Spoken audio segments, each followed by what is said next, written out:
Guess he's the heartbeat of this team, Anish. And he's got a great nickname. They call him Magoo.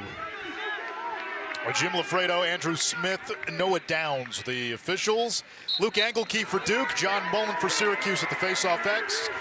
Mullen moved, so it is Duke ball. That means John Mullen cannot take the next faceoff for Syracuse. And the Blue Devils go to work. Second meeting of the season between these two. Duke beat Syracuse a few weeks ago, 11-7. Orange has struggled with turnovers in that game, and Duke's offense woke up in that game, especially the attack.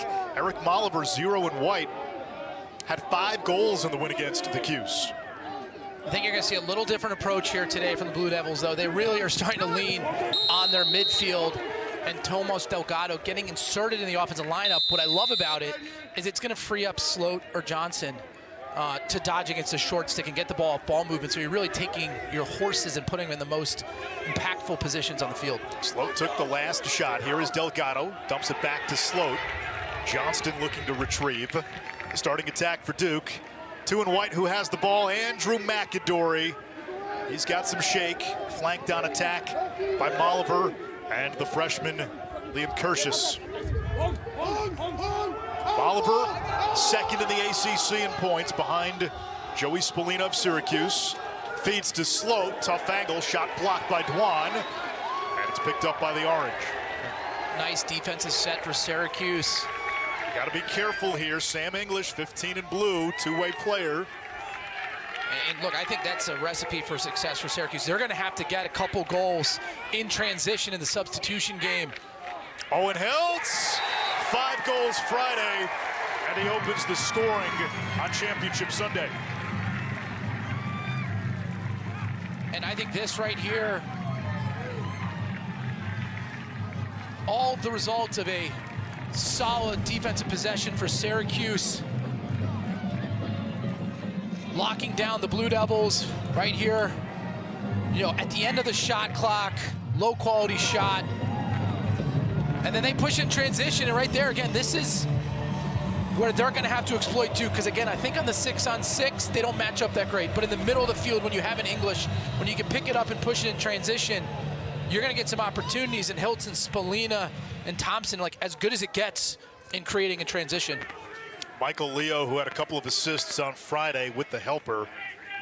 And Syracuse 7-3 this season when scoring first. Engelke wins the faceoff. Over to the wing, low shot Molliver, saved by Jimmy McCool. The backup belongs to Syracuse. McCool, a career-high 20 saves in the win against Notre Dame Friday. We had a great angle from our vantage point right here that like McCool takes up so much of the cage. Like he's got a really wide stance and he comes out like there was nothing for Molliver to shoot at there. Like he blocked the entire cage. How does that impact you, Matt, as a shooter? It can get in your head, right? Like when I would shoot and try to do my best, like I almost like try to block the goalie out, but when he's that big and you can't see any net behind him, you can't help but focus on him and you lose your accuracy as a result. In goal for Duke is Patrick Jamison. He's played well in conference games this year, 57% against the league foes. Second midfield, getting run for the Cuse. Tyler McCarthy, 13 in blue. Now Wyatt Hoddle and Peyton Anderson are the big 6'3" freshmen, 88 in blue. Duke defensively amongst the best in the country. 27, Charlie Johnson has played like an All-American. 23, Aiden McGuire, ACC Co-Defensive Player of the Year, arguably the best short stick D-midi in Division I. And I like Spallina here to initiate. He's got the short stick matchup. Spallina behind the pass, Thompson, save Jamison on the shot by McCarthy, who's just 2 for 25 now shooting on the season. Shot clock, though, resets. That was really good offense from Syracuse. You get Spallina, who's such a good passer when he's matched up against the short stick. McGuire got the best of Hoddle, but it looks like they may flag him for it. You got Aiden McGuire, who's built like a tank, 6'3", 210. Hoddle, 5'7", 150. And this is that crowbar defensive posture McGuire's known for. And quite frankly, to me, it looks like it's pretty good defense. He's just a little too physical. It throws Hoddle to the ground, right? Like he's not even hooking. Like that's a shoulder or a fist to his shoulder that pushes him down. It unfortunately for McGuire, he's just a little bigger, right? And he kind of manhandled Hodel there, but. Man up offense for Syracuse, among the nation's best. Top 10, Duke in the bottom 5 in man down defense. Here's Finn Thompson. Over to Spolina, low shot, save. Jamison, ball loose near the crease. Wilson able to scoop it up, lost it. Johnson near the end line, he's ambushed. The Orange able to win it back. Spolina, the ACC's points leader. Thompson behind the back, Spolina doorstep. That was a Bugs Bunny changeup that went wide.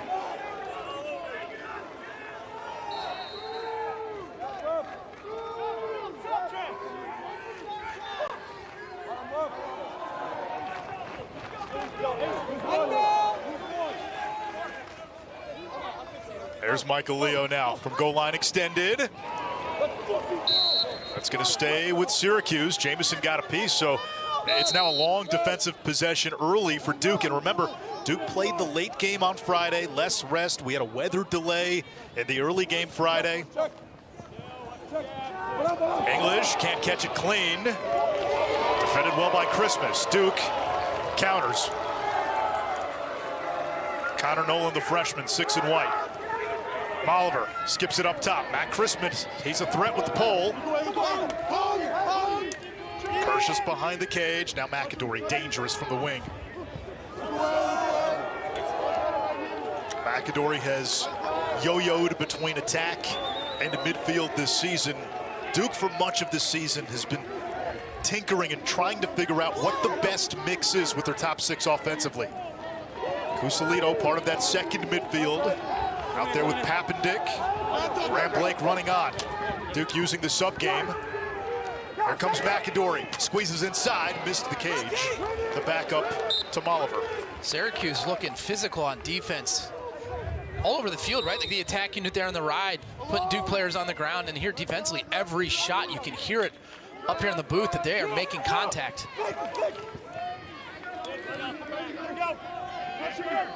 Cusalito, the Providence transfer, picked up by Grace on the switch. Papendick eyes up Ochoa, shot clock inside of 15.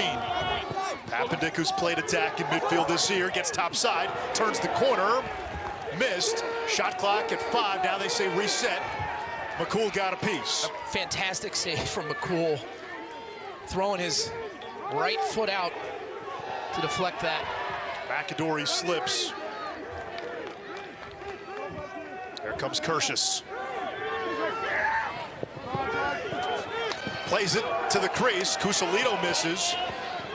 He's 0 for his last 18. Hasn't scored in almost 2 months. We're going to get a procedure call. And it's against Duke. Quick ground ball effort there from number 35, Billy Dwan.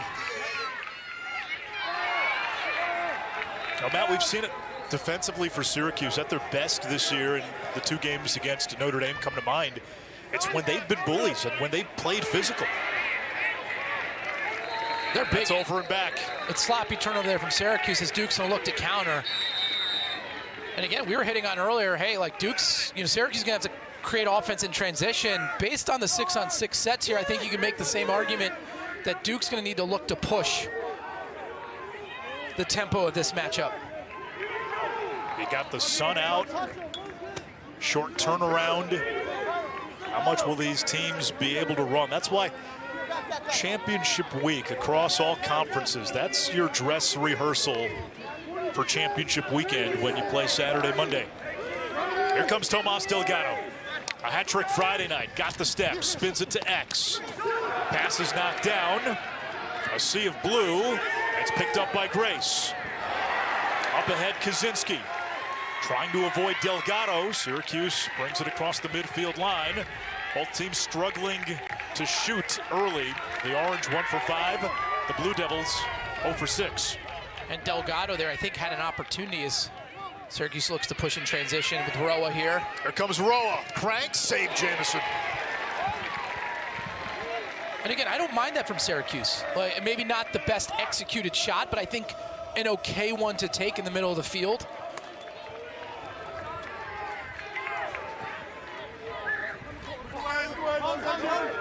Curtius. Now it's Andrew McAdory, a first-team All-American midfielder last year. Now, Matt, in this game, you've got maybe the top two midfield prospects for the PLL draft in McAdory and Sam English. And very different games, right? I mean, Sam English, kind of your do-it-all midi.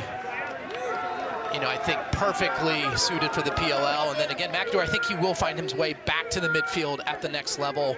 Kind of be that shorts, that attackman approaching offense against the short stick D middies. Duke probing the Syracuse defense. Papendick, McAdory, his shot blocked by Figueres. The ground balls, the effort is coming up orange. I mean, they are diving everywhere, throwing their bodies around. Every 50-50 ball coming up for the Cuse. Grace, there's English.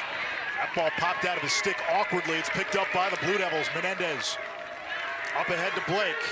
Let's see if Duke wants to run. Christmas has 7 goals this year, 37 in white. Now McAdory. And if I'm Duke here, I'm going back to Tomas Delgado. You know, his last dodge, I thought he should have pulled the trigger. He threw the pass back to McAdory. Now I'm like, go initiate. I mean, look at his burst. And he can stretch the field. He's got an outside hammer. Here comes Delgado. Boy, is he cooking. Tomas Delgado, have yourself a weekend. I'm kind of trying to formulate my thought. I'm like, you watch him play, like, why has he not played all year? Like, he is a freak athletically, incredibly skilled. Right here does a nice job pushing in transition. Now he gets him in the substitution game, and now he's ready with a head of steam. Perfect placement to the far post. Look at this accuracy. Against Syracuse in Durham, Eric Molliver, game-high 5 goals. Duke shut out Syracuse in the first and third quarters. The Duke defense put the shackles on Syracuse, forced the Orange into 18 turnovers. Patrick Jamison, steady Eddie in the cage, and Duke with a very workmanlike 11-7 win.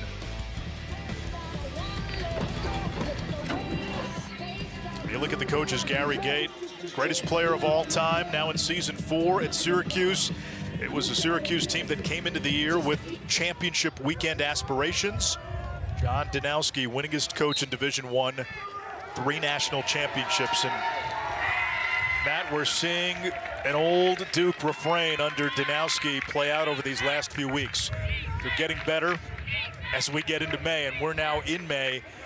And if we see the Duke team over the next few weeks that we saw on Friday night, they're capable of playing with anybody, they're capable of beating anybody. Look, their ball movement, and when you combine that with the athleticism that they have, it's almost impossible to defend, right? Like, look, I think their attack maybe isn't what it has been, but that's okay if you can initiate in the midfield. Like, I think the best teams typically do that anyway. Even Notre Dame last year got the party started out of the midfield.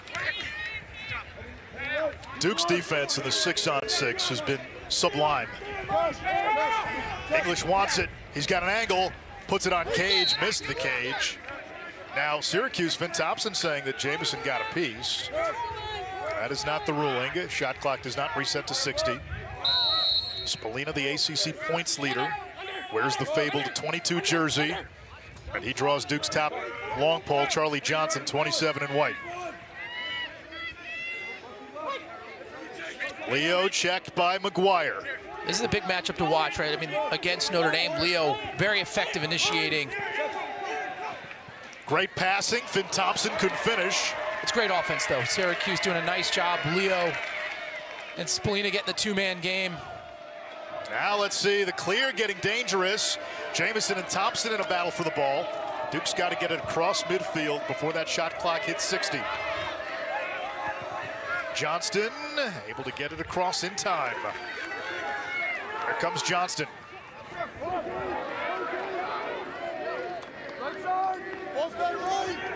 Yeah, what's interesting about Tomas Delgado, I think it's fair to say a star is born, but before the season, Coach Danowski wasn't really sure where to put him on the field. They thought maybe he was going to be a defensive midi. Well, I think he's made a good case for the position he's in now. 6 points in the last 2 games after just 2 points in the first 23 career outings as McCool makes a save. Yeah, Dana, we're watching it there. He seems to be able to get to his shot whenever he wants. Every time. And shot ready, too, right out of the dodge. But it's interesting because McCool's a lefty goalkeeper. That presents a different wrinkle for shooters. Yeah, Matt, what does that do when you have a southpaw in goal? Look, I think a good shot's a good shot, right? Like, I mean, obviously you have your scouting report of what goalies' tendencies are to do. So, you know, again, I'm just more impressed. Like, I know you mentioned, hey, like, we didn't know where to put him before the season. They didn't know where to put him 2 weeks ago. Right? Like, he's now found his way. And look, to me, he's been by far the best and most effective Dodger for Duke the last 2 games. He talked to Dana at halftime of the game Friday night, and looked awesome. like a kid in a candy store. It was awesome. Getting the opportunity to be interviewed in the ACC tournament. And what did he do, though? He thanked his teammates. Yeah. You know, like, when you're a big-time recruit and you go to school and you don't have the success early on, like, it's an easy excuse to complain and blame other people. Like, you don't get the sense of, like, he put in the time, he put in the energy, and now he's able to make an impact, and he's better off for it, and so are the Blue Devils. McAdory gives Duke the lead.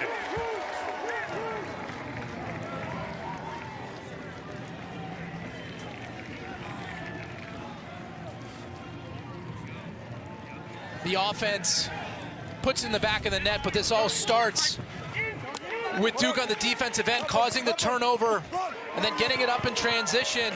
And then again, this is all unsettled offense. When you have a great defense on the 6-on-6 like Syracuse does, you have to find those moments to get the easy opportunities in transition and the substitution and the slow breaks. And right there, Malver to McAdory pulling it off with ease.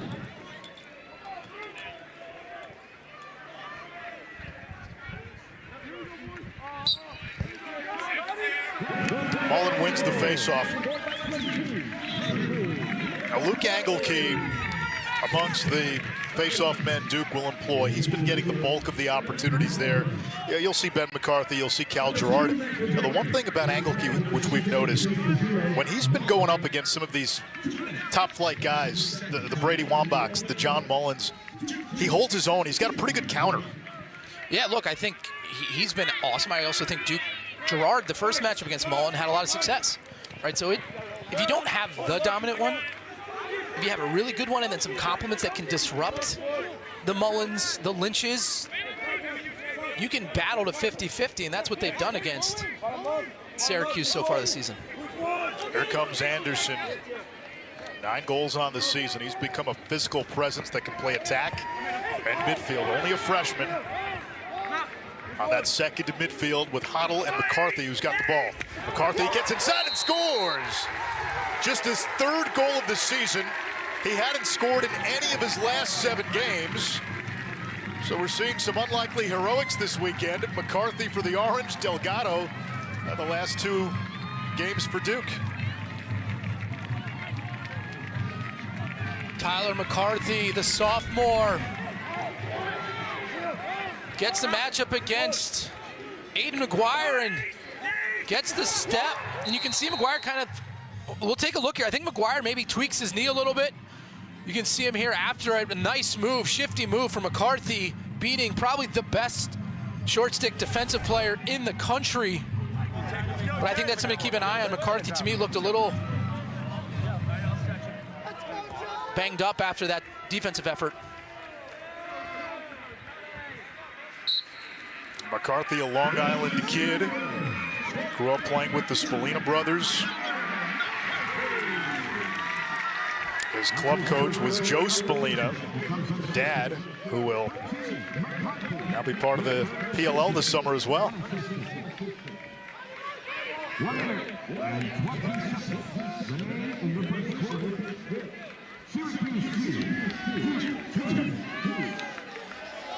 McGuire's on the bench right now for Duke. Could just be a breather. There's Roa. 2-2 game, final minute, quarter number 1, ACC tournament final. No automatic qualifier, but both Duke and Syracuse look to safely be in the tournament field. Oh, great passing, great stick work, and Finn Thompson makes it 3-2 Cuse.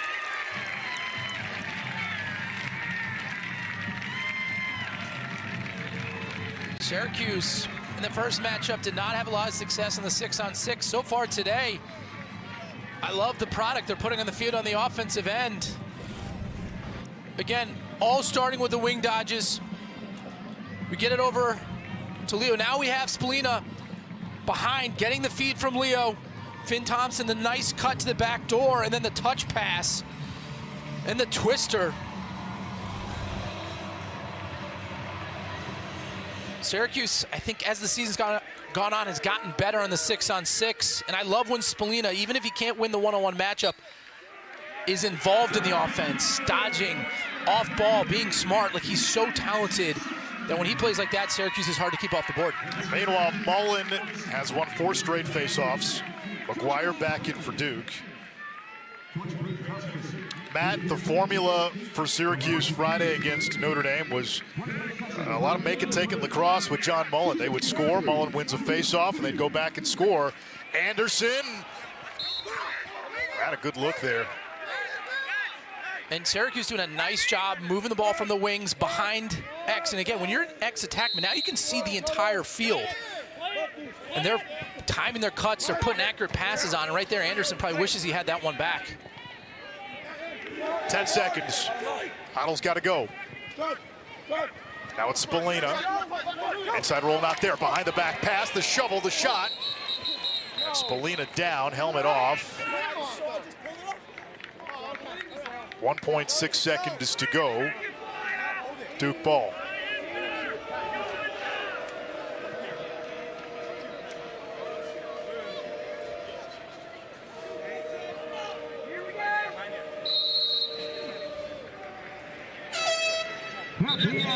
We have played a quarter here in Charlotte. Syracuse with a 3-2 lead on Duke in this ACC championship. An action-packed first quarter. Early on, nice defense from Duke, or excuse me, Syracuse clamping down, and then Delgado. You know, just beat this guy and scored. So just team play is the key. Play like a team and stick together. Fun to watch. Thank you. Thank you. Manish Shroff, Matt Ward. You heard from Dana Boyle with Gary Gate there a moment ago. Matt, I've heard you say this. I've heard Jules Henningberg say this. Syracuse, when they pass the ball, they don't need to draw slides. They can pass guys open. Yeah, look, offensively, all 6 players they put on the field are as skilled as anybody else. But again, I think they're adding a little wrinkle now, more so than early in the season, where they are kind of getting that initial dodge to put pressure on the opposing defense. And once they start sliding, it's over. Right? Like Syracuse, if Jamison didn't stand on his head in that first quarter with 6 saves, Syracuse up by more than 1 goal. Mullen jumped. Cal Gerard was at the face-off X for Duke. So the Blue Devils can tie the game here. Down 3-2. 7 tickets punched yesterday, 3 more today. ASUN, Patriot League, and Ivy will crown its champion. Those all have AQs. ACC crowns a champion, no automatic qualifier. Johnston rolls back, shot, save. Figueres vacuums. And I like that effort from Johnson. But if I'm Johnston, you got to be able to shoot that one high. As a goalie, when they're going to their offhand, 90% of the time you know they're going low. And so you can see McCool reading that early, went low. No matter how hard you shoot, if the goalie is matching you body to your release point, they're going to make that save. So I'd love to see Johnson be able to change up his shooting and try to hit that one to the top portion of the cage. Leo against Nolan, trail check, dislodged. And now English marked by the freshman Menendez, 13 in white, number 2 recruit coming out of high school. English has played like a first-team All-American, 2-way midi. Roa spins it back to X. Spallina playing hangman with Johnson. Now Jamison comes out of the cage. Spallina tries to turn the corner. And to the backup to Syracuse and English. Spallina's doing a nice job off ball, getting Charlie Johnson hung up in front of the cage. And if you can get Spallina with his hands open, patient, able to feed, having to come at him at bad angles, he's going to make you pay. There's Finn Thompson, missed some time early in the season. Did not play in the first meeting against Duke. Leo trying to keep it in bounds, does. Now we'll hit the turbo boost. Leo feeding to Hills, comes back to Roa. Shot clock expired before they could get that last shot. 5 turnovers for the Orange.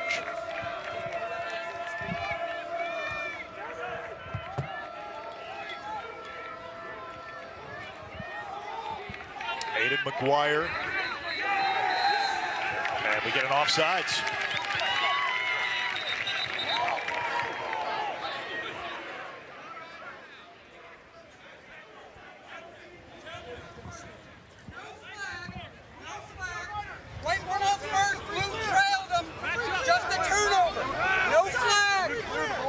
So no flag, and just a turnover. Dana? Yeah, costly turnover, especially with Duke back on defense. Aiden McGuire, we saw him come out in the first quarter. He just needed a breather on the bench. He sat there for a few seconds, gathered himself, and he's going back in. Appears to be just fine, but he logs a lot of minutes. I'm wondering how sustainable is that as we push further into the postseason? Yeah, Matt, you think about the mileage being logged by McGuire. Part of that, I would imagine, coaches have to know what their personnel is capable of. Yeah, I think they have a good pulse, and again, Duke isn't really lacking for depth at that position, so they need to. I think in those big games, they can give McGuire a breather, but again, like, I don't know, he's a freak. Like, I don't think you're gonna be able to get him off the field. I don't think he wants to come off the field either. I mean, last game, in the first game against Syracuse, he was 2-2, yeah. Right? Like, I mean, he can get the party started in transition as well. He had the game-winning goal in what is now a big win against Richmond. And again, Duke offsides. So that's twice now on back-to-back possessions. Jamison, meanwhile, off to a strong start in the cage. He's 6 out of 9.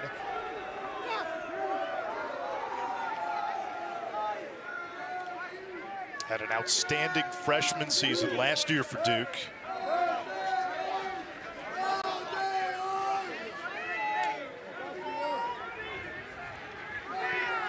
Another run for this second to midfield. Hoddle. That pass tipped.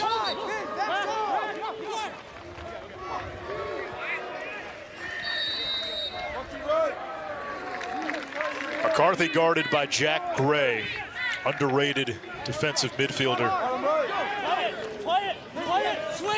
Using the pick. Hoddle, feet in front, Thompson. Now the long poles got to him. Keith Boyer, number 11, altered the shot. But again, good offense, well-timed cut from Syracuse. Again, when you're playing against a team like Duke that is so well coached on the defensive end, that's always playing great position, sometimes offensive opportunities get thwarted just by good placement on the defensive end like Duke did there. Papendick, harassed by Kakemo.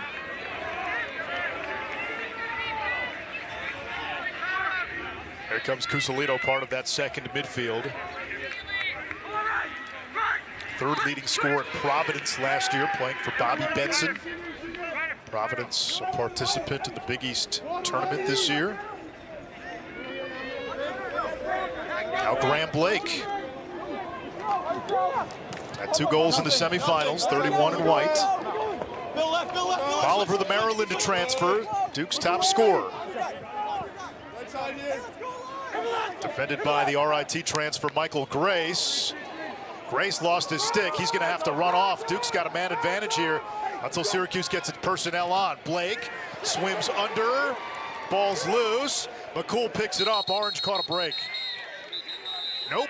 We're going to get a loose ball hold. It's going to go back to Duke. McCool. Carnage in front. McCool out of the cage, arguing with the refs. I think he thought there was interference on the previous possession. Yeah, there's still a stick on the field. Now the referee's moving. Here comes Blake down the alley. Stops. Dumps it back to Papendick. McAdory. Shaded by Figueres. Low to low against McCool will not work. He's too good in the cage. He reads the release points too well. You have to change planes. I love a high to low shot. You don't see as much of that in college lacrosse anymore. No. Right? Everyone's got the sidearm, the elevator shot. Oliver denied the angle.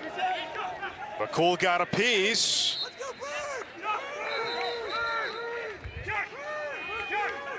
They want to get the stick off the field. We get a timeout. Syracuse wants a timeout. 9:15 to go. Second to quarter. And Oliver here with the swim move behind X, gets a step, changes planes. He thought it went in, but Mr. Reliable, the iron, keeps it out of the back of the net.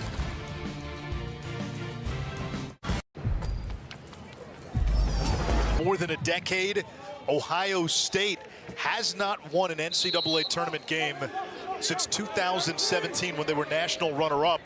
The Buckeyes are a team, they might be looking at a potential top 4 seed after winning the Big Ten last night. I think they deserve it. I mean, if you look at the product they put on the field, I mean, their defense is phenomenal, but then they're also getting some offensive production now that they weren't maybe early in the year. So they can put a decent offense with that defense to get like that. That's a tough team to beat. I think some of the questions for the committee, top 3, Ivy winner, Maryland, Ivy loser. I think that's how it probably shakes out. If Ohio State is 4, then who's 5? It might be the winner of this game, the ACC tournament champion. Penn State might be a 5 or a 6. And then again, those last few spots, who gets the 7 and the 8? Who gets that first round home game? Is Notre Dame going on the road? And here's the other question for the Irish. The committee seeds the top 8. Then geography is a big factor in determining matchups. So, you know Ohio State's going to host. Does that mean Notre Dame has to go to Columbus? Leo shot saved by Jamison. Coach Myers would lose it. It's like, hey, we put this. Kevin Corrigan might lose it too. Exactly. But again, like, I'd feel worse for Ohio State than Notre Dame. They lost their game here in the first round of the tournament, right? Yeah. So, but two-time defending champions. That's your reward for winning the Big Ten, right? Another turnover by Duke. No. And Syracuse gives it right back. McGuire.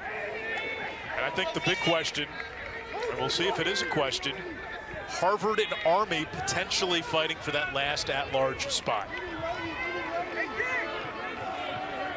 On the surface, it looks like those two, and their RPI at the moment entering today only separated by 1. Harvard RPI 11, Army 12. I think objectively, you say Harvard has the better resume, but the committee's always snuck in usually one curveball that we don't see and don't expect every year. There's Cusalito. Bounce shot, save McCool, loose in front, and picked up by Grace. And Duke taking too many shots from the outside. Credit Syracuse's defense from really handling the one-on-one matchups and forcing them into low-quality shots. And again, when you have McCool and Cage, who's playing the way that he is, like, you give that shot up like gladly, because he's going to make that save, and then you can push in transition. You highlighted Duke's ball movement on offense Friday. How does it compare today? I don't think you're seeing it at the same level. Look, credit Syracuse, because they're not sliding.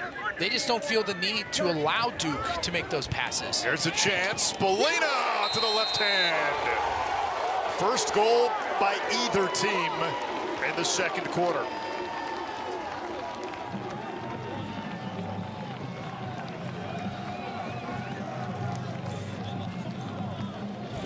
This all starts with McCool and Cage. Like, he's just too good to be taking those outside shots. Then off the ground, Spallina, the nice patience.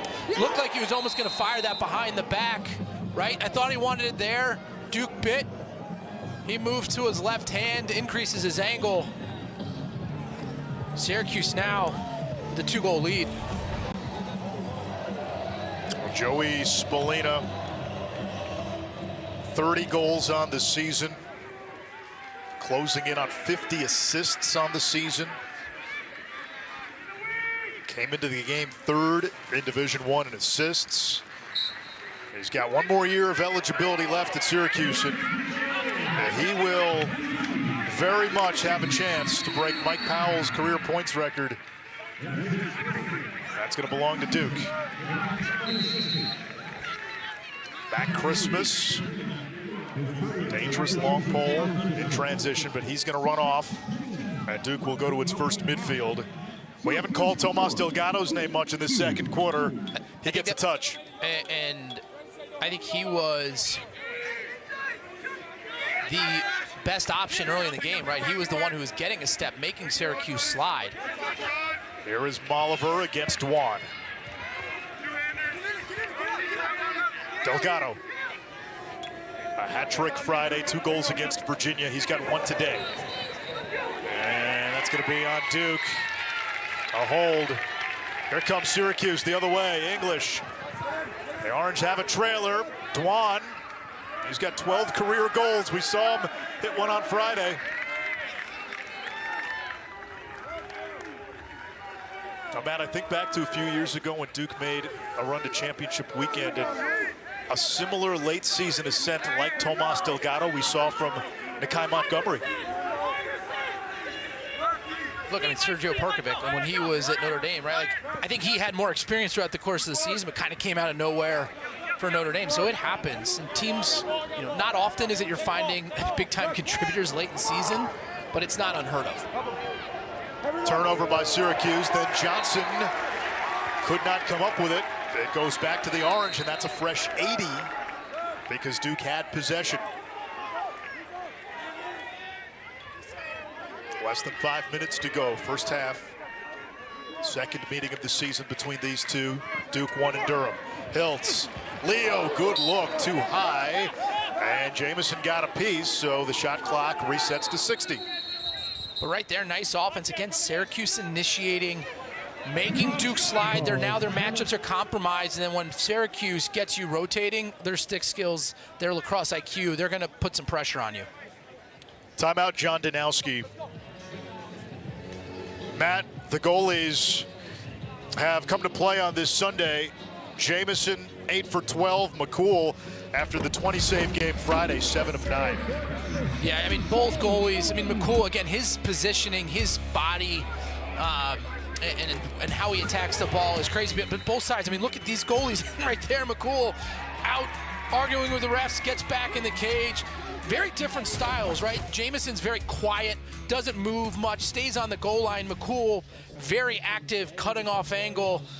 2 of the best in the game, and right now they've played, look, 78% in the cage for McCool, and Jamison, 8 saves. Now, I think Jamison has seen harder shots, right? I think Syracuse is generating higher quality opportunities, and then Syracuse on the other side has made Duke take some shots from the outside that McCool is eating them up. That's one of the subplots when we get into the round 1 next week. There's going to be some tremendous goalie play in this NCAA tournament. You talk about McCool, Jamison, Richard Daly at Notre Dame, the Big Ten goalies, Big Tasty at Ohio State. I know McNaney had an off game for Maryland, but when Logan McNaney has played a full season for Maryland, they've played on Memorial Day. Right, look, he's in the conversation. Gracian at Penn State. I mean, look, yeah, it's loaded. Every team, at least at the top end, high-quality goalies. Yeah. Like, you can't compete without it. Army's got a stud. The All-ACC team will have pre- and post-game shows for Friday's ACC softball semifinals and Saturday's championship game. It all begins Friday at 12:30 Eastern. And about 4:44 plus stoppage time, we have halftime on site. Justin Walters, Jules Henningberg standing by. By the way, yesterday Jules Henningberg's birthday, so happy birthday, Jules. Wouldn't tell us how old he is, but we can look it up.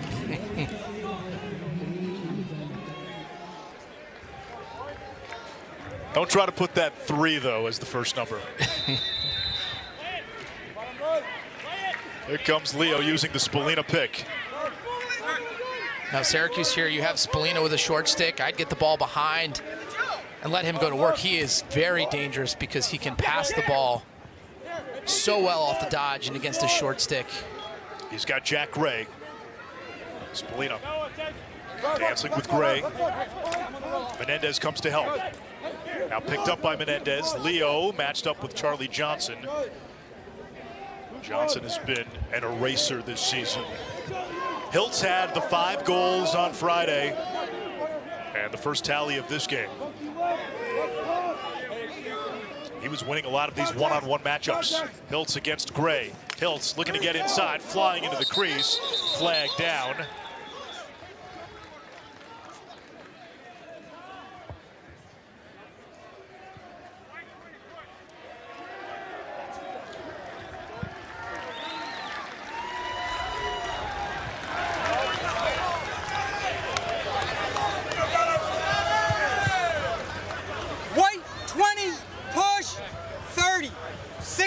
shot clock.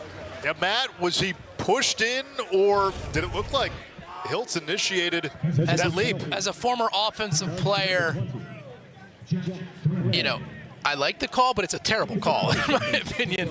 Like, where was Hiltz going, right? He absolutely launched himself. When you duck underneath, if you put yourself in the position where you run out of daylight, you shouldn't get bailed out by the officials. This is dangerous for Duke. Syracuse has been lethal with the extra man. Duke has struggled with its man-down defense all season. Spallina's been a big finisher on the man-up. Hiltz with his through passing becomes a weapon. Here's Hiltz over to Leo. Hiltz to Finn Thompson. Spallina from the wing, catch and release.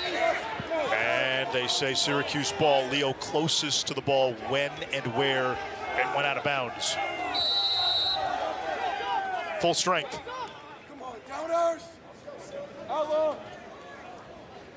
Trey Deer exits. Sam English enters for Syracuse. Leo against Wilson. At Spallina with the pick if he wanted it. Feed front behind the back shot to score. Finn Thompson, his second of the game.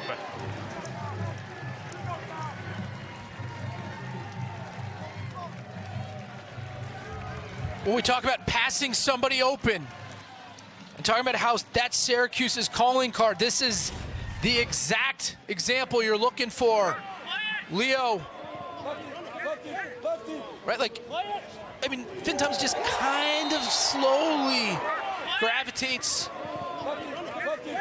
away from his defenseman, and then Leo just throws it to him on the dime, and then the behind the back release. I mean, this is gonna be an amazing angle. There's not one cradle in that motion. He caught it on his right shoulder, and then in one fell swoop gets it off over his back shoulder, near side, high to high. Syracuse right now has to feel good about how they're able to compete and how on offense they're clicking on all cylinders. Now Mullen wins the faceoff. We've seen it time and again. Finn Thompson, one of the most creative finishers in the ACC. Dana? Yeah, frustration from the Duke sideline, specifically defensive coordinator Ron Caputo. They want to expand the perimeter in which Syracuse starts their attack from. They're so slick in the inside. You get a feeling that they're not quite in the hands of some of those playmakers. That's that Canadian flavor, right? Tight spaces, great hands. Finn Thompson, a Canadian. Obviously the head coach, Gary Gate, a Canadian.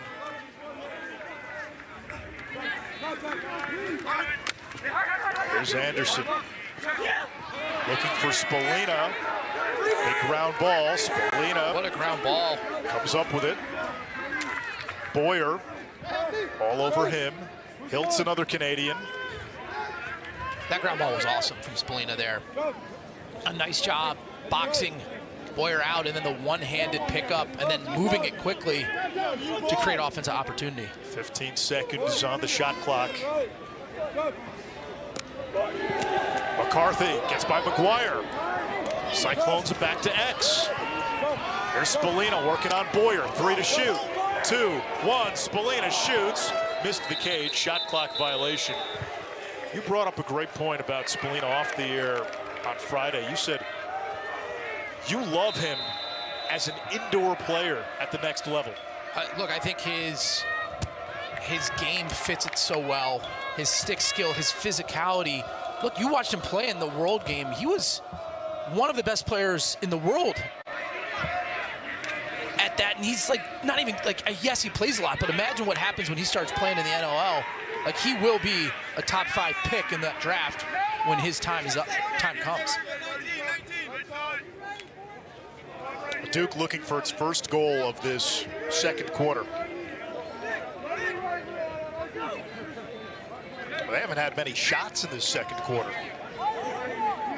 Only 4 shots, 0 for 4, 6 turnovers. And those 4 shots were turnovers. I mean, if you really think about it, not one of them was a high-quality shot. McCool easily saved them, so I credit to Syracuse defense. I know there's all the talk about what Duke has done in their last 4 or 5 games on the defensive end, but Syracuse equally as great. Sloat, McAdory, hand-free, McCool save. That was one of the best looks Duke has had in a while. Carter Rice the other way for the Orange. Over to Spallina. 30 seconds. And a timeout by Syracuse. Looked like Dewan may have been ready to pull. The release over his back shoulder, Jamison doesn't even move because the release was so quick. Duke shooting just 2 for 15. And again, defensively, Duke's been fine. Yeah. Look, I think Syracuse, though, is putting pressure on them. I look, it's on the defensive end for Syracuse. Okay, that last shot was probably the best quality scoring opportunity for Duke. And then you get McCool and Cage, who makes a sliding off-hip save. And so when you have elite goalie play, they're going to make all the saves you know that they need to make, and then they're going to steal a few. That's how you make a run for a national championship. One thing the ref just told Vicky and I overheard, so I'm going to say it. This is a little different in terms of what we saw from Duke compared to Friday night when, offensively, they had North Carolina's defense spinning. They were moving the ball. Right now, it doesn't seem like they have that clicking, right? You need to see either Johnson or Sloat or Delgado initiating and moving the ball quick and attacking to the backside. They just haven't had that offensive efficiency just yet. And Syracuse, again, I think it's because they're slow to slide. They're going to say, hey, if you want to score on a dodge, like, we'll take our chances with Teddy McCool and Cage. You take a shot from the outside on the run, like, he's going to save it 70% of the time. And they're okay with that. And the one guy who has been winning his matchups for Duke, we haven't called his name much in the second quarter. That was Delgado. Here comes Hiltz. Defended well. Henry Bard pokes it loose. 2-on-2 battle for the ground ball. Matt Christmas with the suction.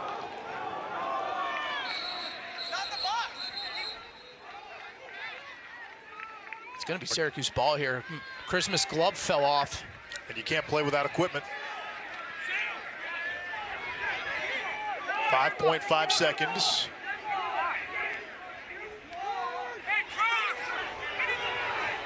They're going to give it back to Duke. McAdory's waiting for the cavalry. Not sure. Not a lot of time. Here is McAdory against English, and he puts it through! May the 4th be with you. You had your window and you took it.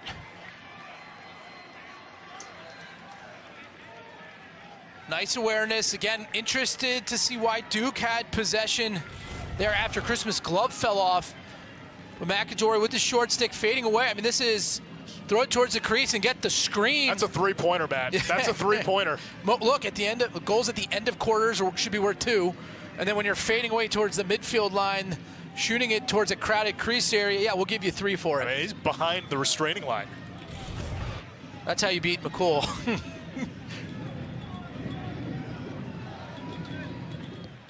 And that is the first goal of this second quarter for Duke. Second of the game for McAdory. Time expires. If you're John Danowski, if you're the Duke Blue Devils, that's a momentum goal by McAdory going into halftime. You can use that as a speaking point. On the flip side, Syracuse be like, look, the only way they can score is kind of on a fluke goal. So again, to me, I think that first half, Syracuse, I thought they were great. And coming into the game, I thought Duke was going to be able to kind of build off the momentum they had from the Friday win against North Carolina with some of their ball movement, and like maybe they found their genius on the offensive end. Credit Syracuse for matching that and feeling confident and comfortable in their one-on-one matchups and making it hard for Duke to create offense. Finn Thompson area, kind of a desperation fadeaway to make it 5-3, and now Syracuse jumps to begin the third quarter, so Duke ball.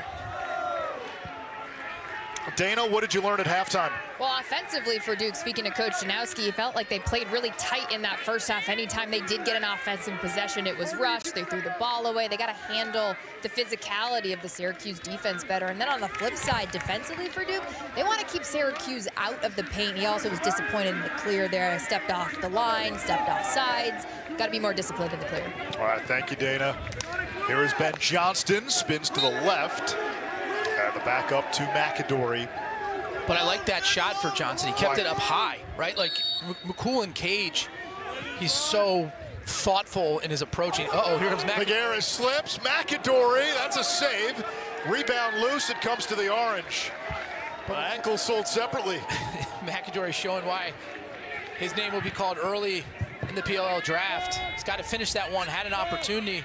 But again, that's McCool and Cage active, coming out, applying a little pressure, and so McAdory tried to get too cute with his shot and too precise and rung it off the post, I believe. Finn Thompson, 2 goals for Syracuse. Spallina, Hiltz, and McCarthy with the others. McAdory has 2 of the Duke 3. Delgado, who's come alive here in Charlotte, also has a tally. Boyer shading Menendez, or rather English. Over to Leo. McGuire on him. 23 in white, the ACC Co-Defensive Player of the Year.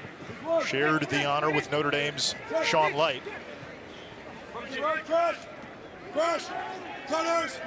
Spallina against Johnson.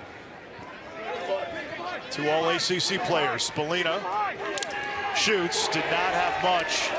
And the save made by Jamison. Jamison has kept Duke within striking distance, 9 saves now.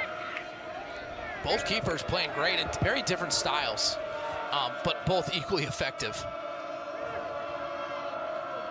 And something I've noticed for Duke, right? We were talking about Tomos Delgado. Well, they got to get it across, and they barely do. No, they did not. You got to get it across the midfield line before the shot clock hits 60.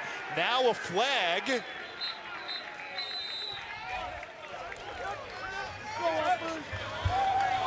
Now, Matt, I initially thought he was over. It looked like he was over right in the nick of time. The refs disagreed, and then it's going to be a delay of game penalty would be my guess. Yeah. White 55. 55 white, delay of game. 30 seconds. Blue ball, midfield. So a man-up opportunity for Syracuse, which came into the game connecting at better than 50% with the EMO. And let's see if they're able to get it over the midfield line. To me, that looks like tie does not go to the runner, apparently at the 22nd over the midfield line.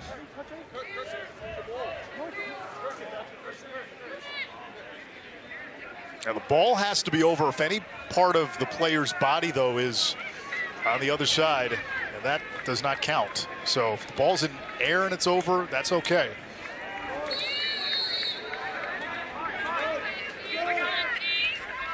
Man-up opportunity for Syracuse. Hiltz to Finn Thompson. Leo, who's got 2 assists already, 4 in this ACC tournament. Now Hiltz. Syracuse 0 for 2. Thompson has it. Over to Hiltz. Leo, doorstep, shot, turned away. Christmas comes up with it for Duke. So, yeah, this Blue Devils man-down defense, much maligned coming into Charlotte.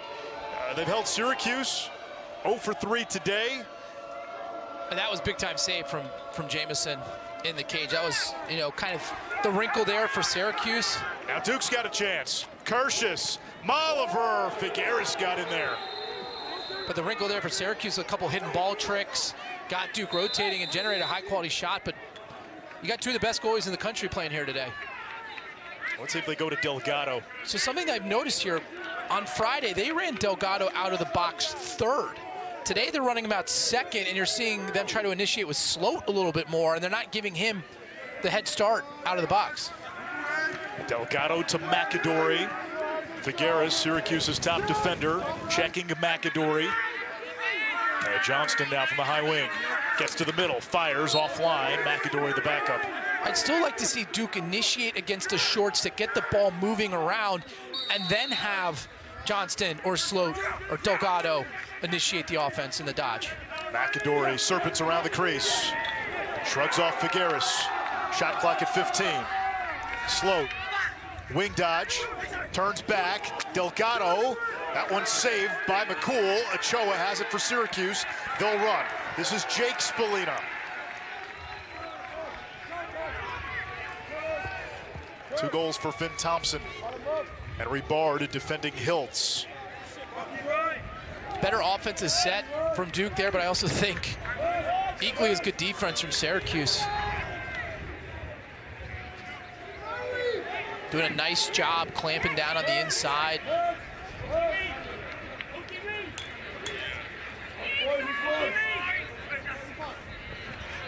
Wyatt Hoddle slips. Gray with the cause turnover. Here he comes.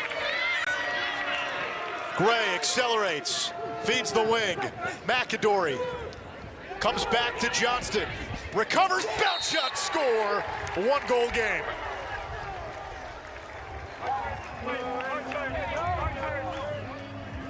We thought Syracuse was going to have to generate offense in the middle of the field in the slow break and transition opportunities. In reality, I think it's Duke that has to initiate more in the unsettled, and right here, the nice job pushing in transition, being patient. Johnson staying with the ground ball there, and then the bounce shot near side. Look at McCool, he goes, he reads it. He's gonna drop here. Look at that wide stance. And then the spinner, and you're gonna see Johnson turns the top of his hand over on that release and is able to generate some English on that ball, and they work on that. When you're playing on these turf fields, you absolutely work on putting spin, especially on the run. And Johnson pulls it off perfectly there. And Johnny Racusa wins the faceoff. Over to Spallina, fire save. Jamison. He's starting to sense momentum, swing to her to Duke.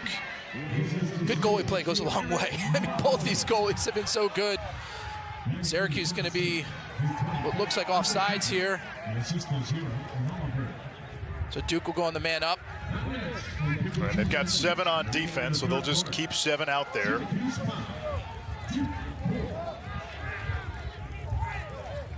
At times, it can kind of cause chaos, right? Because the attackmen are not overly comfortable playing defense, even if it's 7-on-6. So you oftentimes just send them the crease. What Syracuse is doing here is they have Hiltz actually shutting off, and now Duke's going to come after this. Here comes Graham Blake, Harvard transfer. Yeah, I would pick behind. I would go after Hiltz if I'm Duke. Hiltz right now trying to stay with Papendick on the crease. Blake controls. I'd get it to Papendick. I'm not sure why they're not attacking there. Cusalito, 15 to shoot. It is a free possession.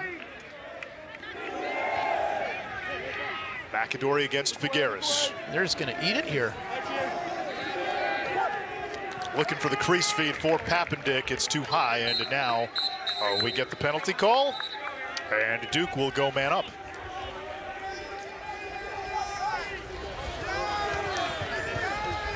First extra man opportunity of the game for Duke.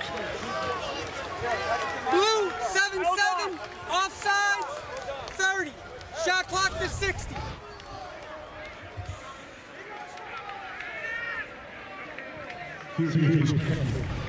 Charged to 77. He is 30 seconds for the outside. 91, the Richmond transfer Luke Graham in on the extra man.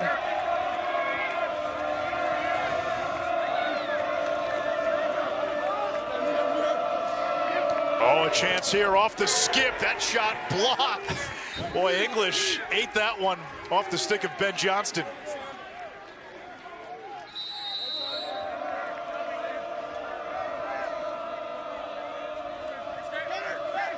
Graham dumps it to Sloan. His pass tipped. McAdory can't corral. It's a tip ball. McAdory near the sideline with Grace, who uses his size to come up with the ground ball.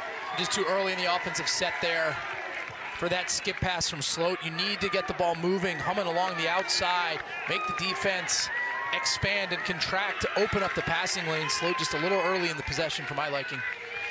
8 minutes to go, third quarter.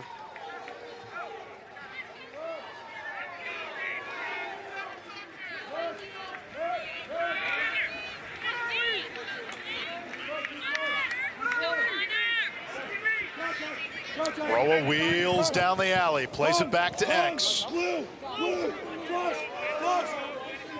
Hiltz on the invert. Jamison comes out of the cage. Leo works on Wilson. Wilson not ceding an inch. Leo, Syracuse's best one-on-one Dodger. He's got 4 assists in this ACC tournament. Leo getting inside, falling down. The goal is good.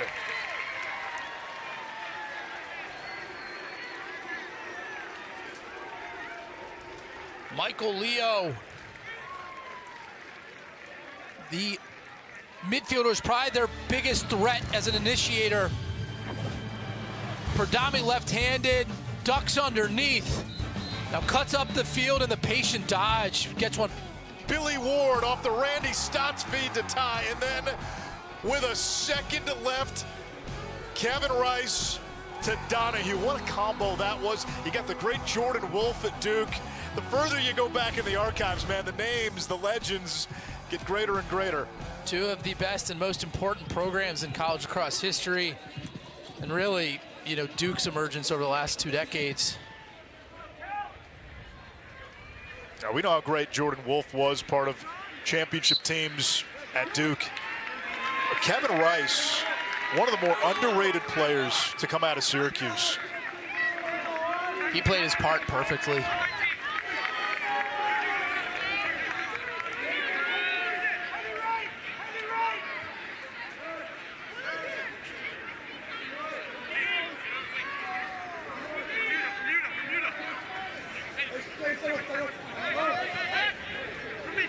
Peyton Anderson, marked by Gray. The big freshman.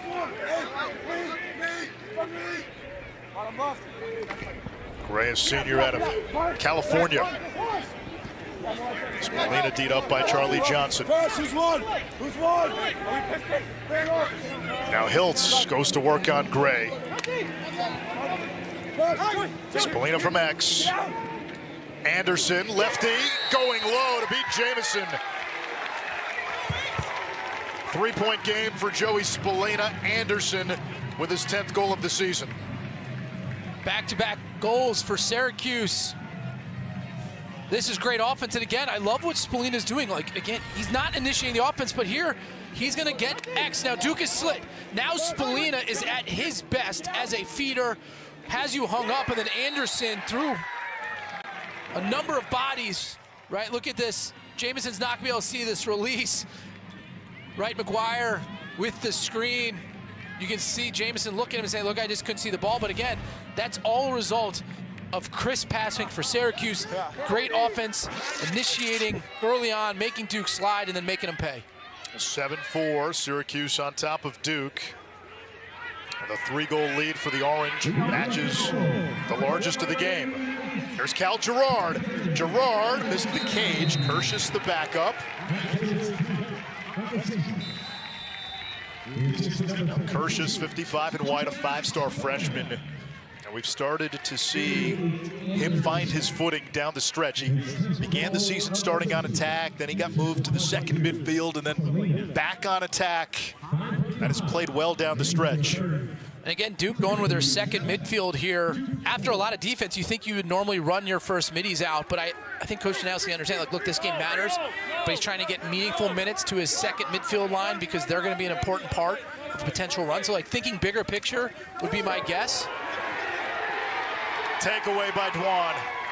How many times, Matt, have we said, usually we say it on Memorial Day, where that's when the second midfield comes through. That's when, you know, it matters. You can get away with not getting a ton of production from your second midfield, but on Memorial Day, it seems that the teams that win on Memorial Day, they get that secondary production. They're not a weakness, right? I mean, oftentimes teams that can't make the run, they run their second midfield up. Maybe they don't score, but oftentimes there's a turnover and the ball goes the other direction and you're like, wait a minute, we can't do that now, and then you run your starters into the ground. In this third quarter, Syracuse 2 for 5 shooting, Duke 1 for 8. Roa using the pick. McGuire all over him. Hilt size up. Roa, rocker step, gets to the middle, draws the slide, feeds the wing in English, 25 to shoot. You just see a lot more movement from Duke on the defensive end with their slides and having to recover. Syracuse doing a better job applying pressure at the point of initiation. English got the shorty, now picked up by Menendez, the pole. Shot clock at 10. Leo, alley dodge is not there. Looking for the crease feed, it's knocked down by Johnson and scooped by the freshman Menendez. But I like that opportunity, right? Again, it was a good offensive set. Did they generate a high-quality opportunity? No, but they made Duke work. They moved the ball, and there Leo just did a nice job knowing the shot clock was down. Like, take a chance. That almost got through to Thompson. We're about to see the first midfield, and now they're going to run Delgado on third, Matt. You said he'd been coming on second. Now he'll run off third. And so now he's going to get the ball out of the box with a head of steam. Right now, look at the run. See, now he's going to have a 15-yard head start, and Syracuse is going to have to slide. There comes Delgado. He has some sizzle and shake to him. Do you see that, right? Like, he's a much more effective dodger when he's running full speed from the midfield line. Dwan all over Molliver, 35 in blue, plays with a mean streak. Curtius working on Grace. Molliver from X has Dwan hung up. Crease feed, Delgado, what a pass, what a finish. But just a better offensive set for Duke, right? Like, that goal happened 20 seconds after Delgado's initial dodge. That doesn't mean they're not related. And so he did a nice job early on in the offense, applying pressure. And now they've got Syracuse out of sorts. A nice job from Curtis, dodging up. And now you have Malver with his hands free. And a nice touch pass for Delgado. When defenses get tired on extended possessions, it opens up the world for you in the crease as an offensive player. Duke needs more of that. You know, you forget because Delgado hadn't been a factor for much of the season. This was a top 10 recruit coming out of high school. His older brother, AJ, played at Duke. Another brother, Lucas, who plays college lacrosse. How about the stretch that he's been on? 2 goals against Virginia in the regular season finale. 3 goals and an assist Friday. 2 goals today. That's basically his season production, save for an assist that came in the first 13 games. And Duke was looking for that third midi, especially with the move of McAdory to attack. It's usually, again, because like most teams have one really good D-midi, they don't oftentimes have 2, right? And that's why it's such a key piece to an offense, is to have that third midi be able to put pressure on and initiate offense. It's the most favorable matchup you probably have on the 6-on-6. Yeah, and again, Matt Delgado's now in a position where, being the new guy, he's going to get the short stick. Hiltz shoots, and that one trickles through. Second goal of the game for Hiltz, his 7th here in Charlotte.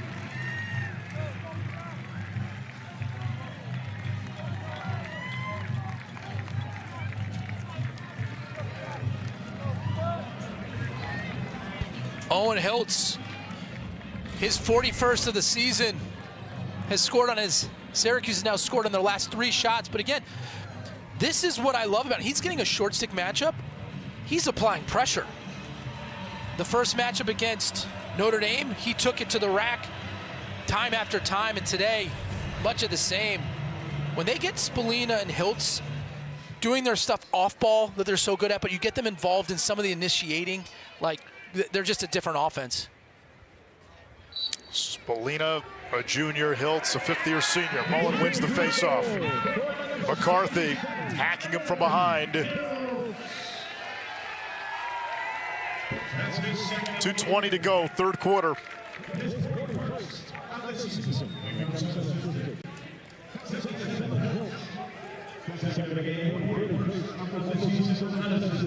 Duke beat Syracuse and Durham a few weeks ago. Selection Sunday is today. Selection show tonight. Turnover by Syracuse. The women's bracket unveiled at 9. The men's bracket unveiled at 9:30. At last check, looked like Colgate was on its way to knocking off Boston University and winning the Patriot League. So that would be the 8th automatic qualifier, the 8th ticket punched. And then we've got the A-Sun, and we've got the Ivy League. Cornell and Princeton over on ESPNU with Connor, Kark, and Quint, and they'll head up to Bristol after the game. Here comes Graham Blake. Gets inside. McCool clamps down.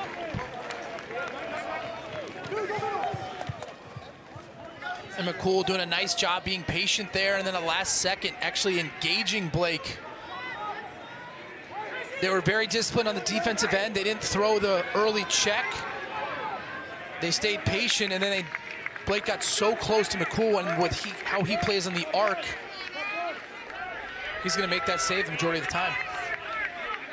Colgate up comfortably on Boston University. Utah in the fourth quarter with a 1-goal lead on Air Force in the ASUN championship. How about the Utes looking for a third straight trip to the NCAA tournament? Young program. Hoddle speeds to X. You heard run away with McGuire all over him. Let's find another matchup and go after that one. Hey, sometimes discretion over valor. Leo puts his body into Nolan. Feed to Spolina, backhanded shot saved. Fresh 60, but there's only a few seconds to go. English, backhanded shot off the pipe from Thompson. He almost did it again. I didn't know who had the ball. I thought it was Menendez's stick, and it was Thompson wrapped around Menendez. But that pass from Leo, like the subtle box fake that he threw, opened up the passing lanes and gets it to Spolina on the crease. When we go to quarter number 4, ACC champ.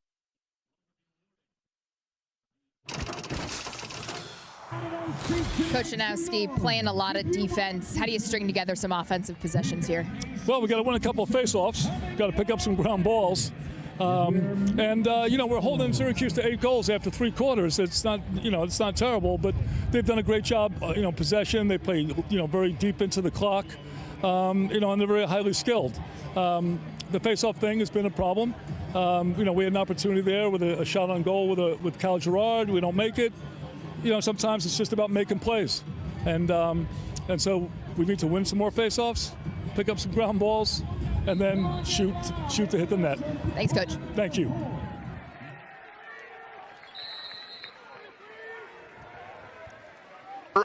Here in Charlotte, it is Syracuse ball to begin. The Orange have won 12 in a row when leading after 3, 9-0 this season. And they've won 86 consecutive games when holding opponents below 10 goals. So with that stat, like keys to the game for Syracuse, if it's anything other than keep a team under 10 goals the remainder of the season, right? Like we're missing the point. Now Duke has held 5 straight opponents below 10.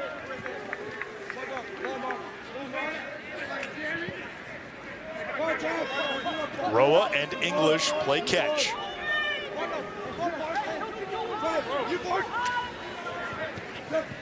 Here's a chance. Roa off the pipe. Shot clock reset. It's going to be Duke ball, though. Menendez was closest to the sideline where it went out. Bad break, quite frankly, for Syracuse.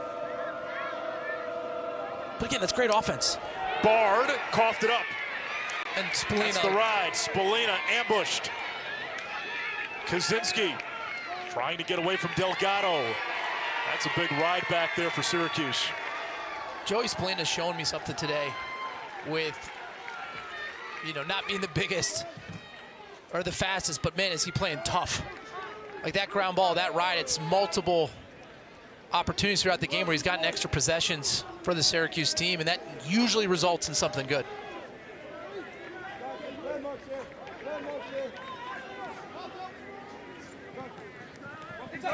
Second to midfield on the field for Syracuse. Anderson gets to the middle. Spolina against the LSM, Matt Christmas. I think you go to English here at the top, or no, it's McCarthy, 13. He's getting some more run today with the success, especially in the second midfield, but he's been bumped up to the first midfield a couple different times. Anderson draws the slide, was looking inside for Thompson. Ball is loose, shoveled toward the sideline. Thompson recovers, 10 to shoot. It's an extra opportunity, and Syracuse has had more of those. Spolina's bouncer from long range, saved by Jamison. Quick outlet, Christmas. And don't love that shot from Spolina because now Duke can push in transition. Christmas to McAdory, tough pass. Big ground ball here. The Orange have it, but we're going to get a whistle, loose ball push on Syracuse. That's a break for Duke. They've been playing defense this entire quarter so far, almost gave it up, and now a flag at the end of the play. I think Warrington dove for that, and they called a push. I don't think there was anyone from Syracuse near him. Got blue 11, delay game, 30 seconds. Blue 11, delay, 30. That's on Riley Figueres, junior from Maryland. Top cover defender for Syracuse.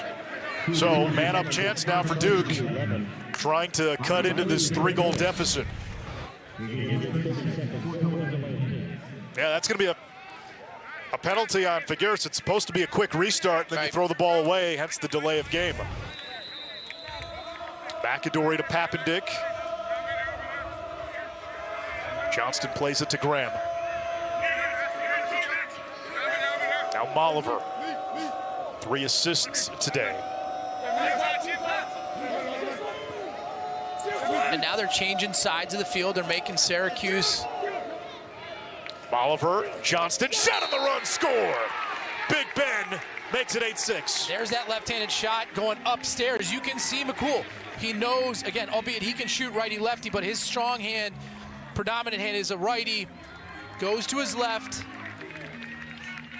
Gets his 26th goal of the season. Not often you see a split dodge on a man up. But Johnston from Lake Forest, Illinois. #1 with the great handle here up top from the pass from Oliver. And now he runs and goes upstairs. You can see McCool drop his hands right here. He knows he's coming left. The scout said he's going to go low, and then he releases it 3/4 to the top bar. That's a big-time shot. Not many players in college lacrosse have an offhand where you can do that. He is one of them. Yeah, do you call it an offhand? We've seen him go to his left so many times. Johnston came into the game shooting 8 for 46, 17% in his last 7, but he scored some big goals, including the game winner against Virginia in overtime. That's the reason Duke is here. Is Duke in the tournament if they lose that game, right? Great question. Especially with Army losing.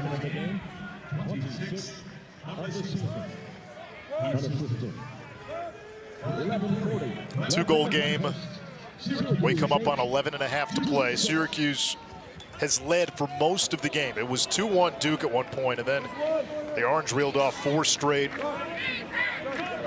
They have not trailed since it was 3-2. Syracuse running the second midfield a lot today, too. Quick turnaround. Johnson meets Spallina. Now Wilson on the switch. Now, Bob Spallina, I'm patient here, right? You did the hard work. You ran the 2-man game. Now you have the favorable matchup. Be patient. Now this good motion. Anderson from the wing. It's a great time for him to roll back. Using his body, getting inside.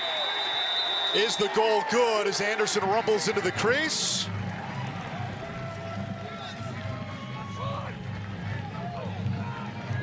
Long discussion. The goal counts. 2 for Mr. Anderson. Mr. Anderson. But this is, again, a result of a long possession with multiple passes, multiple changing of the fields of attack. Now, look, that's that pass right there from Hiltz. He won't get the goal, but now there's no one on this side of the field to slide. And Anderson makes him pay. I thought he was going to roll back to his left hand, but he kept going. And we're going to take a look here. Does any part of his body touch the goal mouth? I don't think he's in the goal mouth. Does his left foot go in? I don't know. Does not look like Coach Danowski's going to challenge. I don't think he'd like the results of that challenge either. That is a play that you can challenge. 10:54 to go, 4th quarter. Lead back up to 3 for Syracuse. This is where Syracuse gets tough. Mullen wins the faceoff, shoots. Jamison stops. How good has Jamison been? I mean, these goalies. 14 saves now for Jamison. If you really think about like any player, right, like on a team that can win you a championship, right, like CJ Kerr, sure, but like I think a great performance for a goalie is the difference maker, right? Like when my freshman year, Tillman Johnson, like there was a lot of good players on that field. He was like in a whole other world. Yeah. And you can win a championship and be the most impactful player on the field, particularly in lacrosse as a goalie. Yeah, that Hopkins team that you guys beat, Kyle Harrison, Doniger. Was Bobby Benson on that team? Benson was on that team. Doniger was on that team. Pizer was on that team. Kyle Berry at the time had a first-team All-American campaign. I mean, that team was loaded. And, like, Tillman Johnson literally just at the beginning of the game, I was like, uh-oh, they're in trouble because he was seeing it. And he just played lights out. Well, that was in Baltimore, home of the Ravens. That field. You had rain, it was muddy, and Tillman Johnson, much like Sovereignty yesterday, was made for the mud. That was, I mean, I've never played on a playing surface like that. They had just swapped it out, and they brought in a bunch of red clay. It was something, you know, my weight tended to help me out because I sunk into the mud a little bit more than most, but it was a tough playing surface. That was the first championship weekend I attended, and I still have not witnessed a goalie performance on that stage to the likes of Tillman Johnson. Oh, that one missed. Thompson looking for the hat trick. Dude, Syracuse's ability to throw that skip diagonal pass as they're sweeping to the middle with Thompson backing out the left side, Leo backing, like, not many teams can do that and be that effective with it. Here's Anderson. He's got two. Pinball's off McGuire. Hiltz marked by Bard. Anderson giving him the pick. Hiltz doesn't want it. McCarthy with a goal today. Only his third of the season. Shot clock inside of 10. Spallina with Johnson all over him. Spallina draws the slide. Shot blocked. Shot clock violation. Now they'll let Duke play. Here comes Luke Warrington, the freshman. Skips to McAdory. Slight hesitation. Gets to the middle, draws attention. Over to the wing. Syracuse got back. Good transition defense by the Orange.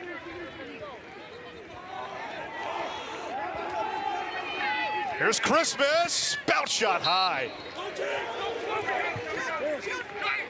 That was just the second shot of this fourth quarter by Duke. Now you have Christmas being guarded by Spallina, caught on defense, so they're going to play 5-on-5 here. McAdory question mark. It'll stay with Duke. Curtius will trigger against Grace. Duke going with their second midfield again. Blake against Jake Spallina. A Harvard transfer. Crunched, well-timed slide. Dwan had his stick tangled, still able to get it. And now here comes the Cuse.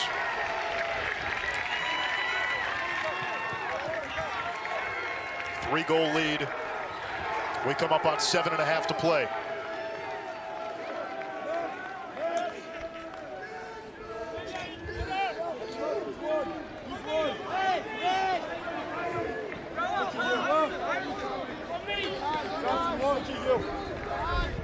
Yeah, it appears Duke as a team is gassed. They're coming out of the box right now. Henry Bard and Aiden McGuire are sitting on the bench. They're taking breathers. They're taking Gatorade.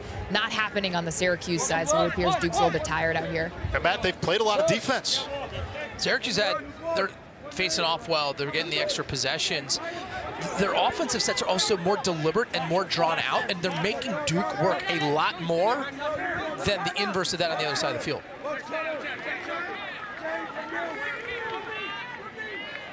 English isolating Nolan. Here comes Sam. Back to X. Skip past Leo. Face dodge. Syracuse resets. Shot clock winding down. Hilt slips. Absorbs a body blow.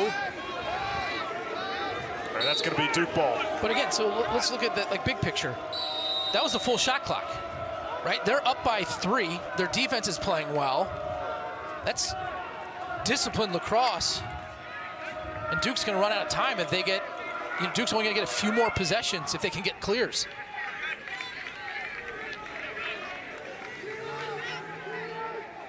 Only 2 shots in this quarter for Duke.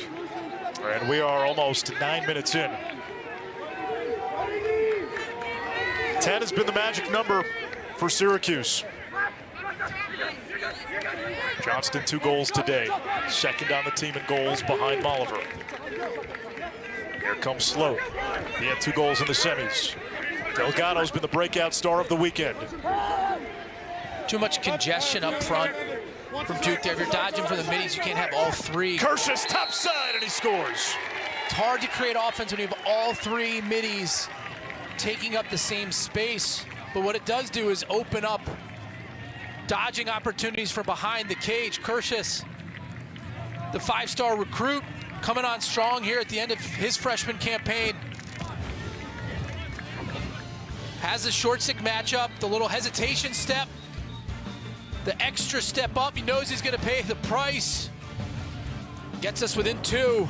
9-7 Syracuse. ACCN. Both defenses have played well. Both goalies have played well. McCool, 10 saves for the Cuse, 14 for Patrick Jamison of Duke. Anish Shroff, Matt Ward, Dana Boyle. Matt, when you and I walked away from the ACC tournament a year ago, our feeling was, who is beating Notre Dame? Notre Dame beat Virginia by 9 in the semis last year, beat Duke by 10 in the ACC championship, and then basically blitzed the field rounds 1 all the way through the quarters, semis, and championship. Regardless of who wins this game, I'm not sure there is conviction in anybody, forget about the ACC, nationally, going into this NCAA tournament, which could make it fun. Outside of maybe the 1 through 3 seeds where you're like, hey, we think those teams are going to win. But that's only talking round 1. Correct. Going forward, if someone were to, what's your final, championship weekend? I literally couldn't tell you who I think. I thought Ohio State looked great last night. But what does that mean next week, right? They may have they may play Notre Dame in the first round. Right. It may match up well against them. So it is as open as it has ever been in college lacrosse. I mean, the parity is it's amazing, but the discrepancy or the difference between these teams has never been so close. Ohio State beat Notre Dame in the regular season, 1-goal game, but again, that was a long time ago. Goalies can steal a game, right? Like if they're close and your goalie makes 18 saves when theirs makes 15, like there you go. And we've seen some stellar goalie performances. It's loaded. How good was Fiok last night for Ohio State? He's been great all season. Big Tasty. How do you beat? He takes up the whole goal, and he's athletic and he plays explosive. I think he's listed at 6'2", 290. McCarthy, not much there. Shot clock at 4 and 3. They got to put it on Cage. Hoddle, his shot saved by Jamison. That's save number 15. But if I'm Syracuse, I'm cornering that ball because it's easier to clear when the goalie makes a clean save, and now they can push in transition versus get it to the end line, set your ride up, maybe you steal one back. Syracuse has done that a couple times, and those are the 2, I mean, to me, poor decisions they made all day. But again, that offensive possession, the shot clock, Duke's going to run out of time here, and they have to make every possession count as they run their second midfield out again at a critical time of the game. Yeah, John Danowski sticking to the script there, and a turnover as Cusalito could not handle the bouncer from Oliver. 15 turnovers by Duke. Now we're going to get a whistle.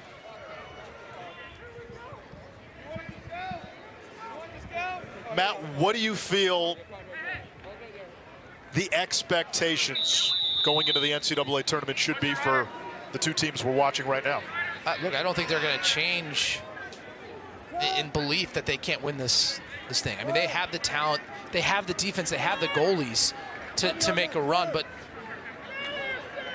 like to your point, like we watch some teams play, like they're unbeatable, and then the next quarter, like they're going to get smoked. And I think that's kind of all teams kind of have that, approach or outcome throughout the course of the year this year. It's a 2-goal game. We come up on 3 minutes to play. You get the sense if Duke doesn't get a stop here, then you probably have to start thinking about pressing out, riding. I think they should be playing a little bit more aggressive here as is. Would you press out right here? I would. In a 2-goal game? Yeah, I mean, Syracuse is going to bleed this clock down. They'll probably be fine eating. They've won the majority of the face-offs. Like Duke scores, they don't have to probably not worry too much about it. That's the equalizer for Syracuse. You give up a goal, you have John Mullen at the faceoff X. English, bouncer, missed the mark. Syracuse ball with 9 to shoot. Hiltz, the trigger man. Now let's see if they just dump this into the corner or if they make a move. There's a player down. Is that English? Yeah, that is. He is maybe as indispensable a player to Syracuse as there is. Right, we haven't said his name much today. It doesn't mean he hasn't made an impact, right? He does all the small things in between on the defensive end, the man down. He's an offensive threat. We're gonna take a look here as he was getting to the middle of the field. Again, takes that shot, and gets hit high. Duke's lucky that that's not a 2-minute unreleasable. Yeah, and the Syracuse contingent just saw that on the big screen.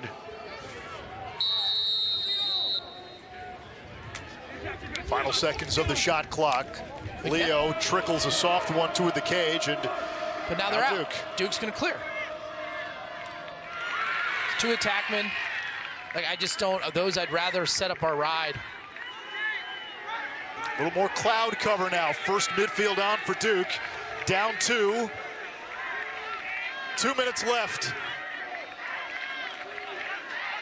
Max Sloat, redshirt sophomore from California. Wheels down the alley, his pass missed the mark, wanted Molliver.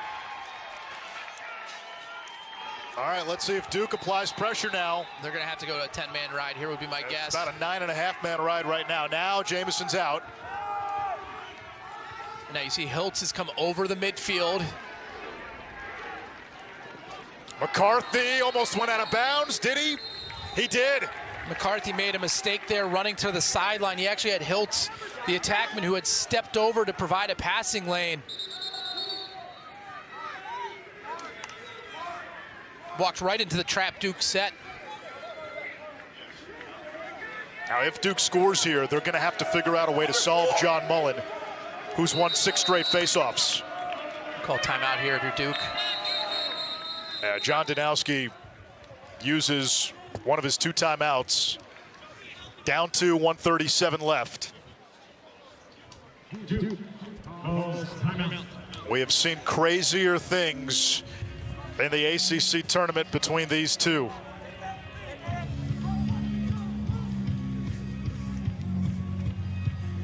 Duke needing to get a possession like you do in basketball. But what you could hear there was they were setting up a pick to be on Johnson, who's going to be starting with the ball.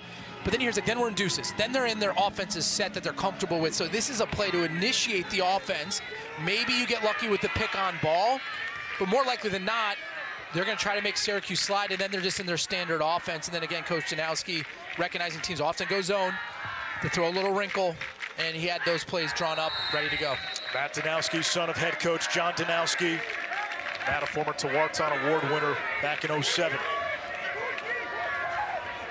Johnston shoots, shot block, gets his own rebound. Feed in front, behind the back, Kirschus. It'll stay with Duke. Johnston the backup. It was like Syracuse was in the Duke huddle, though.